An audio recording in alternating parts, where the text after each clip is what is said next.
السلام علیکم۔ آج کی اس ویڈیو میں ہم متوازن تدریسی حکمت عملی یعنی کہ بیلنس ٹیچنگ اپروچ کے متعلق بات کریں گے۔ سب سے پہلے ہم یہ جانتے ہیں کہ آخر متوازن تدریسی حکمت عملی کیا ہے۔ ایک مشہور ماہر تعلیم سیجل نے سن 1998 یعنی کہ 1998 میں اپنی تحقیق میں متوازن تدریسی حکمت عملی پر نظر ثانی کی اور انہوں نے بیلنس ٹیچنگ اپروچ کو اساتذہ کی طرف سے کی جانے والی ایک ایسی منصوبہ بندی کہا ہے جو کہ ایک استاد روزانہ کی بنیاد پر کرتا ہے تاکہ اس کی جماعت میں موجود طلباء لکھنے پڑھنے کی مہارتیں بآسانی حاصل کر سکیں۔ ان مہارتوں میں لکھنا، پڑھنا، دیکھنا، سننا اور کسی عنوان یا موضوع پر کوئی چیز پیش کرنا شامل ہے۔ اب ہم دیکھتے ہیں کہ متوازن تدریسی حکمت عملی کے مقاصد کیا ہوتے ہیں۔ اس قسم کی تدریسی طریقے کا سب سے پہلا مقصد طلباء کو سیکھنے کے عمل میں خود مختاری فراہم کرنا ہے۔ اس کا دوسرا مقصد اساتذہ کی بامقصد منصوبہ بندی کے ذریعے طلباء میں مہارتوں کو اجاگر کرنا ہے۔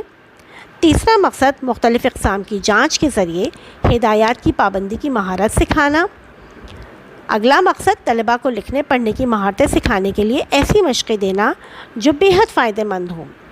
اگلا مقصد کمرہ جماعت کا ماحول تدریس کی اس حکمت عملی سے مثبت بنانا اور مل جل کر کام کرنے کو ترجیح دینا جس سے طلباء میں سماجی مہارتیں یعنی سوشل سکلز بھی پروان چڑھتے ہیں۔ ان مقاصد کو جاننے کے بعد اب ہم یہ دیکھتے ہیں کہ متوازن تدریسی حکمت عملی کے بنیادی عناصر کیا ہیں۔ اس تدریسی طریقے میں ہم 4 عناصر یعنی کمپوننٹس کے ارد گرد کام کرتے ہیں جن میں پہلا کمپوننٹ ہے بلند خوانی یعنی ریڈنگ الاؤڈ۔ دوسرا کمپوننٹ ہے شیئرڈ ریڈنگ اینڈ رائٹنگ جہاں پر ایسی مشقوں کا انتظام کیا جاتا ہے جہاں طلباء مل جل کر لکھنے پڑھنے کی مہارتوں کو آسانی سے حاصل کر سکتے ہیں۔ تیسرا کمپوننٹ ہے گائیڈڈ ریڈنگ اینڈ رائٹنگ جہاں اساتذہ کی زیر نگرانی لکھنے پڑھنے کی مہارتوں کے متعلق سرگرمیاں کروائی جاتی ہیں۔ اور چوتھا اور آخری عنصر یا کمپوننٹ ہے ہمارا انڈیپینڈنٹ ریڈنگ اینڈ رائٹنگ جہاں طلباء ان مہارتوں کو خود سے سر انجام دے سکیں۔ اب ہم یہ دیکھتے ہیں کہ بیلنس ٹیچنگ اپروچ میں ہم ان 3 طریقوں پر کس طرح سے کام کر رہے ہوتے ہیں۔ سب سے پہلے ابتدا میں اساتذہ ریڈ الاؤڈ یا بلند خوانی کی سرگرمی کرواتے ہیں جس کا مقصد طلباء کو رہنمائی فراہم کرنا ہوتا ہے۔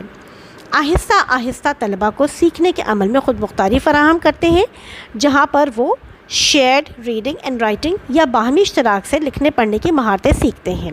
اور اس کی فائنل اسٹیج جب آتی ہے جب طلباء انفرادی طور پر لکھنے پڑھنے کی مہارتیں سیکھ جاتے ہیں اور ان سرگرمیوں کو خود سے سر انجام دیتے ہیں۔ اسی طرح لکھائی اور الفاظ کو سمجھنا اور پڑھنا بھی اس حکمت عملی کے تحت کروایا جاتا ہے۔